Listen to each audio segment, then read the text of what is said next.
Hey guys, welcome back to our channel, that is BACM by Paras Khatri. The topic which we are discussing today is of class 10 history chapter 2 nationalism in India. So nationalism in India समझने से पहले let's firstly understand what exactly nationalism is.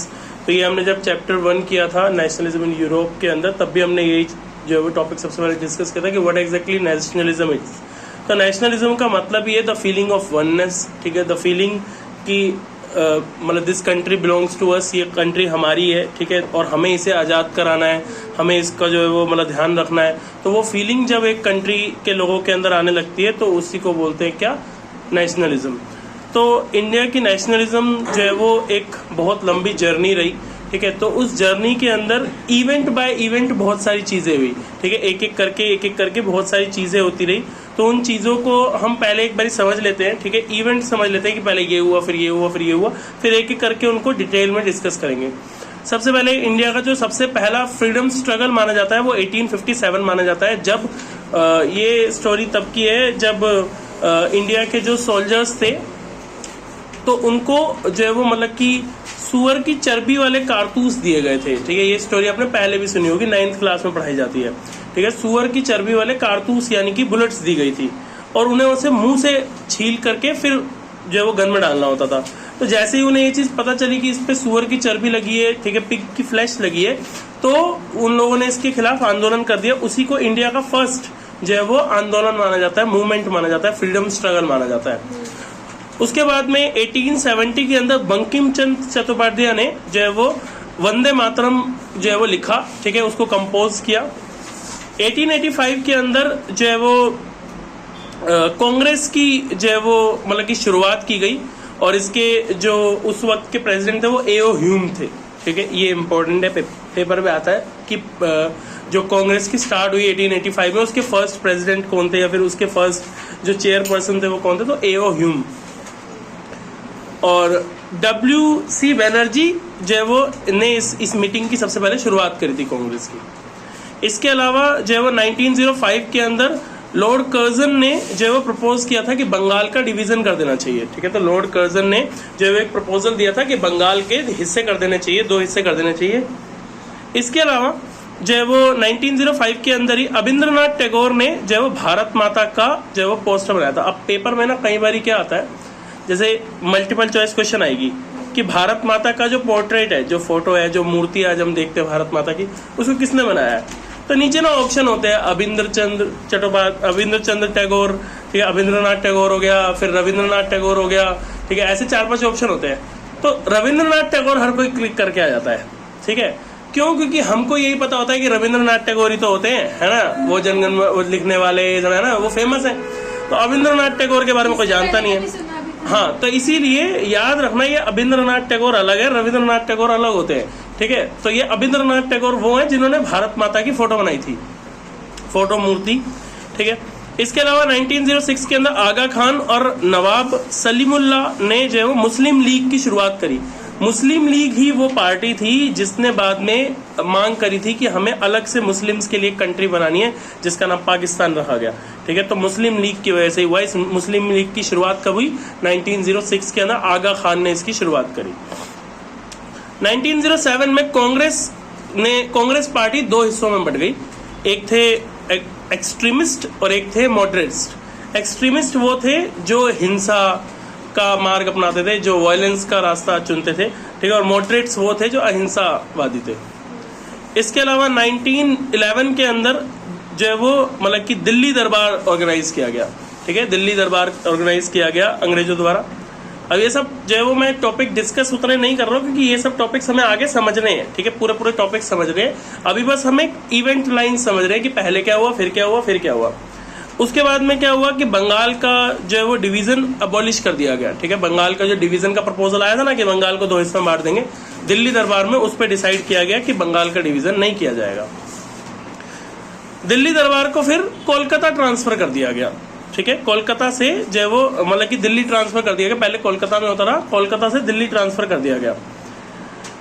फिर 1914 के अंदर first world war start हुआ, 1918 में खत्म हो गया, ठीक है. और इसके बीच में 1915 के अंदर महात्मा गांधी साउथ अफ्रीका से इंडिया आ गए, ठीक है। वो साउथ अफ्रीका में वकालत की पढ़ाई कर रहे थे, लॉ की पढ़ाई कर रहे थे, तो वो इंडिया आ गए 1915 के अंदर। 1917 तक उन्होंने 2 साल इंडिया का भ्रमण किया, 2 साल इंडिया को समझा, एक्सप्लोर किया। उसके बाद में 1917 के अंदर उन्होंने चंपारण सत्याग्रह किया, ठीक है, इंडिगो प्लांटेशन वालों के लिए। इंडिगो प्लांटेशन मतलब कि नील की खेती करने वाले लोगों को ना, मतलब जो लोग नील की खेती कर रहे थे उनको परेशान किया जा रहा था कि तुम नील की खेती बढ़ाओ, ठीक है, और जबरदस्ती उनसे नील की खेती कराई जा रही थी। अब वो लोग नील की खेती करना चाहते नहीं थे, ठीक है। क्यों नहीं चाहते थे? क्योंकि एक बार अगर खेत में नील की खेती कर दो ना तो कई सालों के लिए जमीन बंजर हो जाती है, ठीक है, जमीन बिल्कुल जो है वो आप कह सकते हैं कि अनफर्टाइल हो जाती है। तो वो लोग खेती करना चाहते नहीं थे, तो अंग्रेजों ने जबरदस्ती उनसे नील की खेती कराई, इंडिगो की फार्मिंग कराई। क्यों? क्योंकि फॉरेन कंट्रीज में हमारे नील की बहुत मांग थी, ठीक है, बहुत डिमांड थी। तो इसके खिलाफ गांधी जी ने जो है वो चंपारण सत्याग्रह शुरू किया 1917 के अंदर।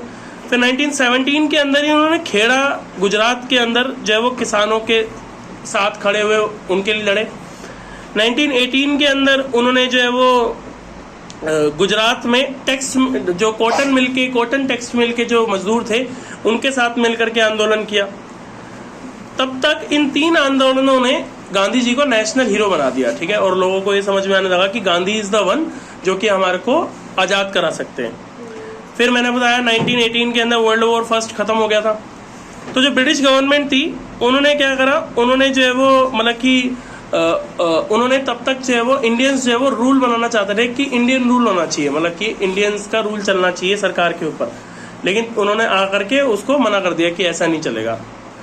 ब्रिटिश गवर्नमेंट ने 1919 के अंदर रोलेट एक्ट लगा दिया। ये रोलेट एक्ट क्या था? रोलेट एक्ट का मतलब था कि कहीं पे भी कोई भी अगर मतलब सरकार चाहे तो किसी भी इंडियन को कभी भी उठा सकती है और जेल में डाल सकती है, ठीक है। फिर क्योंकि ये एक्ट लगा हुआ था तो हुआ क्या कि 13 अप्रैल 1919 को एक बहुत ही एक दर्दनाक हादसा हुआ क्या कि बहुत सारे लोग, कई सैकड़ों लोग, कई 100 लोग जो है वो जलियांवाला बाग के अंदर इकट्ठा हुए थे, ठीक है। जलियांवाला बाग जो है वो एक नॉर्मल एक प्लेस था, जगह थी जहां पर सब लोग जो है वो ऐसे सामुदायिक फंक्शंस के लिए इकट्ठे होते थे। तो वहां पर बैसाखी का मेला लगा हुआ था, तो उस त्योहार को मनाने के लिए सब लोग वहां पर इकट्ठे हुए थे। लेकिन उस वक्त के जो जनरल थे, जनरल डायर, उसको ये लगा कि यहाँ पर लोग जो है वो हमारे रोलेट एक्ट के खिलाफ आंदोलन कर रहे हैं लोग, ठीक है। तो उन्होंने क्या किया, उन्होंने कुछ भी देखे सोचे समझे बिना वहां पर गोलियां चलवा दी और कई सैकड़ों लोग वहां पर मर गए उस दिन, ठीक है। इसी को जलियांवाला बाग मैस्केयर या फिर जलियांवाला बाग हत्याकांड कहते हैं, ठीक है। हिंदी में मैस्केयर को हत्याकांड कहते हैं। अब 1919 के अंदर फिर खिलाफत मूवमेंट शुरू की गई, ठीक है, मोहम्मद अली और शौकत अली द्वारा, ठीक है। उसके बाद में क्या हुआ, गांधी जी ने बोला कि ये जो खिलाफत मूवमेंट चल रहा है ना, इसमें सभी हिंदुओं को बोला कि तुम इनके साथ दो, मुसलमानों का साथ दो खिलाफत मूवमेंट के अंदर, क्योंकि अभी तुम इनके खिलाफत मूवमेंट में इनका साथ दोगे तो बाद में जब तुमको जरूरत पड़ेगी इनकी तो ये भी तुम्हारा साथ देंगे। फिर 1920 के अंदर गांधी जी ने नॉन कोऑपरेशन मूवमेंट चलाया। पहले 1919 में कुछ नहीं किया उन्होंने बोला कि तुम बस खिलाफत मूवमेंट में मुसलमानों का साथ दो। फिर 1920 में जब गांधी जी ने नॉन कोऑपरेशन मूवमेंट चलाया तो मुसलमानों से बोला कि तुम हमारा साथ दो, ठीक है ना। इस तरीके से गांधी जी ने पूरे देश को एक कर दिया। नॉन कोऑपरेशन मूवमेंट का मतलब बड़ा सिंपल था कि अंग्रेज जो भी बोले उसका कोऑपरेशन मत करो, उन्हें कोऑपरेट मत करो। कोऑपरेट करने का मतलब क्या होता है, जैसे मैंने बोला देखो यार मेरा गला खराब है, प्लीज मेरे साथ कोऑपरेट करो। कोऑपरेट मतलब मेरे साथ में जैसे मैं कह रहा हूँ वैसे कर लो, मेरी बात समझो, इसे कहते हैं कोऑपरेट करना। तो नॉन कोऑपरेशन का मतलब हो गया कि जो वो बोले उस चीज को कोऑपरेट मत करो उनके साथ में। वो बोले ऐसा करना नहीं, हम तो ऐसे करेंगे, ऐसा करना नहीं, हम तो ऐसे करेंगे, अपनी मर्जी से काम करो। 1922 के अंदर गांधी जी ने नॉन कोऑपरेशन मूवमेंट जो है वो वापसी ले लिया। क्यों ले लिया? क्योंकि चोरा चोरी एक्ट हो गया था। ये चोरा चोरी कांड क्या है? अब क्या हुआ कि ये नॉन कोऑपरेशन मूवमेंट चलते हुए 2 साल हो चुके थे। 1920 में शुरू किया था, 22 हो चुका था, अब तक कोई फर्क नहीं पड़ रहा था। गांधी जी ने लोगों को विश्वास दिलाया था कि देखना इससे फर्क पड़ेगा, इससे फर्क पड़ेगा, अंग्रेज भारत छोड़ देंगे, लेकिन कुछ हो नहीं रहा था। अब लोग क्या होते हैं, लोग बहुत इम्पेशेंट होते हैं, इम्पेशेंट मतलब बेसब्रे। उन्होंने क्या किया, यार ये ना गांधी जी का जो सिस्टम है ना, ये नॉन वायलेंस वाला, ये अपने को जमता नहीं है, सही सिस्टम नहीं है। तो लोगों ने क्या किया, लोगों ने चोरा चोरी एक जगह है, ठीक है, वहां पर जाकर के पुलिस चौकी के बाहर जाकर के धरना प्रदर्शन करना शुरू कर दिया, ठीक है। मतलब कि धरना प्रदर्शन तो करना, चलो कोई बात नहीं, वो तो गांधी जी भी कहते थे धरना प्रदर्शन करो, आंदोलन करो, लेकिन उन्होंने क्या करना शुरू कर दिया, उन्होंने चौकी में ही आग लगा दी। उस चौकी के अंदर 20-25 पुलिस वाले भी थे, वो मारे गए, ठीक है। तो बहुत सारा नुकसान हुआ। इससे जो है वो जो ब्रिटिश गवर्नमेंट थी वो बहुत गुस्से में आ गई। तो उन्होंने गांधी जी से बोला कि ये तुम्हारा मूवमेंट, तुम तो कहते रहे कि हम शांति से विरोध करते हैं, ये तुम्हारा शांति है। तो इस बात पे गांधी जी को बुरा लगा और गांधी जी ने नॉन कोऑपरेशन मूवमेंट 1922 में बंद कर दिया। फिर 1925 के अंदर जो है वो बहुत सारे रिवोल्यूशनरीज ने जो है वो अंग्रेजों की एक ट्रेन जा रही थी भारत से बाहर, जिसमें इंडिया का बहुत सारा कीमती सामान था, कीमती हीरे जवाहरात मूर्तियां सब थी, उसको लूट लिया, ठीक है। इंडियंस ने अपना ही माल लूट लिया, ठीक है। क्यों? क्योंकि वो अगर नहीं लूटते तो बाहर ही जा रहा था वैसे भी। फिर 1928 के अंदर साइमन कमीशन भारत आया, ठीक है, और लाला लाजपत राय जो है वो की डेथ हो गई प्रोटेस्ट करते हुए, ठीक है। अब आपको समझना चाहिए कि ना 3 थे ये, लाल बाल पाल, ठीक है। लाल बाल पाल कौन थे? लाला लाजपत राय, बिपिन चंद्र पाल, ठीक है, लाल बाल पाल, बिपिन चंद्र पाल, बाल गंगाधर तिलक, बाल मतलब बाल गंगाधर तिलक, ये 3 थे। इनको 3 रेडिकल्स बोलते थे, ठीक है। 3 रेडिकल्स क्यों बोलते थे? 3 रेडिकल्स क्यों बोलते थे? क्योंकि ये इतना ज्यादा इन्होंने परेशान कर दिया था अंग्रेजों को कि अंग्रेजों के हाथ में ही नहीं आते थे।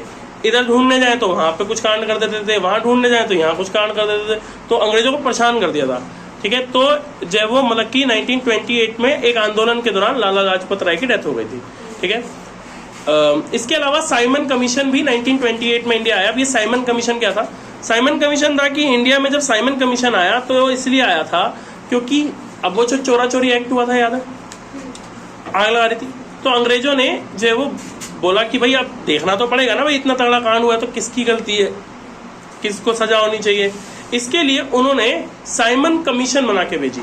साइमन कमीशन का मतलब क्या है कि एक साइमन बंदा था, साइमन वहां का कमिश्नर था, उसको भेजा कि जाओ इंडिया में जांच करो, इंक्वायरी करो और पता लगाओ उसमें किसकी गलती थी, और जिसकी गलती थी उसे सजा दो। तो सबको पता था कि भाई वो तो गोरा है, गोरों के साथ ही देगा, है ना भाई, साइमन तो एक अंग्रेज है तो वो तो अंग्रेजों का ही साथ देगा। तो उन्हें पता था कि ये सब इसीलिए हो रहा है ताकि गांधी जी को पकड़ के जेल में डाल दिया जाए, ठीक है, कि भाई अल्टीमेटली ये लोग गांधी जी की गलती निकालेंगे और गांधी जी को जेल में डाल देंगे। तो इसीलिए सभी लोगों ने साइमन गो बैक का प्रोटेस्ट शुरू कर दिया कि साइमन गो बैक के नारे लगाए, ठीक है। और फिर आखिरकार में साइमन को वापसी जाना पड़ा, इतना ज्यादा प्रोटेस्ट बढ़ गया है। कैसे मतलब उसकी बात कैसे मान ली? किसकी बात मान ली? जाने के लिए बोले तो कैसे? अरे तो जब तुमको बाहर ही नहीं निकलने देंगे, तुमको ट्रेन से नहीं उतरने दे रहे, तुमको गाड़ी में नहीं बैठने, तो क्या करोगे? ऐसा भी था। और क्या। इसके अलावा फिर जो है वो 8 अप्रैल 1929 के अंदर भगत सिंह और भुक्तेश्वर दत्त ने जो है वो जो अंग्रेजों की असेंबली चल रही थी, ठीक है, जैसे हमारे यहाँ संसद होती है, उनकी असेंबली जब चल रही थी उसमें बम फेंक दिया, ठीक है, और वहां पे जो है वो धमाका हो गया। फिर क्या हुआ? 12 मार्च 1930 के अंदर, ये याद रखना, 12 मार्च 1930 के अंदर जो है वो गांधी जी ने सिविल डिसोबीडियंस मूवमेंट की शुरुआत करी। लेकिन शुरुआत हुई थी 6 अप्रैल को, अभी बताता हूँ कैसे। लेकिन 12 मार्च 1930 के अंदर उन्होंने दांडी मार्च शुरू कर दिया था। ये दांडी मार्च क्या था? उन्होंने अपने साबरमती आश्रम से दांडी तक, जो कि समुद्र का तट पड़ता है दांडी गुजरात में, वहां तक मार्च किया, ठीक है। ये मार्च कब तक चला? लगभग देख लो 12 मार्च से लेकर के 6 अप्रैल तक, लगभग 1 महीने तक मार्च करते रहे। इस बीच उन्होंने पूरे देश को जोड़ लिया, मतलब सारे देश के लोग उनके साथ आ गए मार्च करने के लिए। अब ये मार्च करी क्यों उन्होंने? क्योंकि उन्हें जाना था दांडी समुद्र तक, ठीक है, जो गुजरात का जो तट लगता है समुद्र तट तक जाना था, और वहां पे उन्होंने सिविल डिसोबीडियंट मूवमेंट की शुरुआत करी। क्यों? अभी सिविल डिसोबीडियंट मूवमेंट क्या था?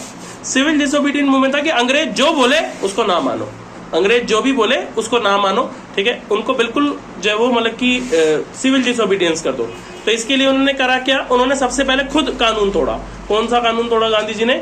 नमक का कानून, सॉल्ट लॉ, ठीक है, क्योंकि अंग्रेजों के हिसाब से इंडिया में नमक बनाना अलाउड नहीं था, ठीक है, कि जो भी इंडिया में नमक बनाएगा उसको सजा दी जाएगी, ठीक है, क्योंकि नमक अंग्रेजी बना सकते थे, अंग्रेजी बेच सकते थे। तो सबसे पहले उन्होंने बोला कि हम अपना नमक खुद बनाएंगे। तो गांधी जी ने दांडी मार्च किया, दांडी तक गए, वहां पे खुद समुद्र के पानी से नमक बनाया और नमक का कानून तोड़ दिया, सॉल्ट लॉ तोड़ दिया, और इसी के साथ में देश भर में सिविल डिसोबीडियंस मूवमेंट की शुरुआत हो गई। अब जो है वो फिर क्या हुआ? इसके बाद में गांधी जी को जो है वो जेल हो गई, ठीक है, क्योंकि गांधी जी ने कानून तोड़ा था तो गांधी जी को जेल हो गई। इसके बाद में 23 मार्च 1931 के अंदर जो है वो भगत सिंह, सुखदेव और राजगुरु को फांसी दे दी गई, ठीक ठीक है, ये डेट याद रखना, ठीक है, 23 मार्च 1931। फिर क्या हुआ, फिर जो है वो अब क्या हुआ, अब जब गांधी जी जेल में पहुंच गए ना, तो गांधी जी को जेल हो गई थी, आपको पता है अभी नमक का कानून तोड़ने से, तो देश भर में आंदोलन होने लगे, ठीक है, देश भर में आंदोलन होने लगे, मूवमेंट्स होने लगे, स्ट्राइक्स होने लगी, लोगों ने काम धंधे छोड़ दिए, मतलब देश बिल्कुल बंद हो गया। और अंग्रेज जो है वो इस बात से परेशान हो गए कि अब करे तो करे क्या। तो इसीलिए उन्होंने क्या किया, उन्होंने गांधी जी के सामने गांधी जी को बोला कि हम तुमको छोड़ देंगे, ठीक है, हम तुमको छोड़ देंगे, बस तुम्हें करना क्या है, तुम्हें जो है वो मतलब कि राउंड टेबल कॉन्फ्रेंस में हिस्सा लेने आना है, ठीक है। एक राउंड टेबल कॉन्फ्रेंस हुई थी, ठीक है, कहाँ पे मतलब कि वहाँ पे ब्रिटेन के अंदर राउंड टेबल कॉन्फ्रेंस हुई थी 1931 के अंदर।